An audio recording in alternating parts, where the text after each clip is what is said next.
Мы с большой любовью принимаем сегодня Крымско-татарский театр здесь у нас на сцене, и мне кажется, что оренбуржцы их очень полюбили. Что может быть еще лучше, когда певцы на сцене чувствуют, что их слышат, видят, любят, дарят цветы и аплодисменты. Я думаю, что наша дружба будет продолжаться долго, потому что мы с Рифкат Вакиловичем очень знаем историю этого театра, мы ценим его, мы сегодня переживаем за него.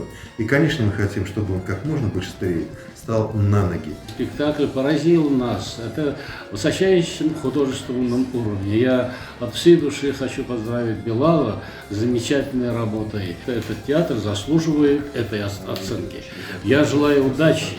Желаю удачи этому новому коллективу.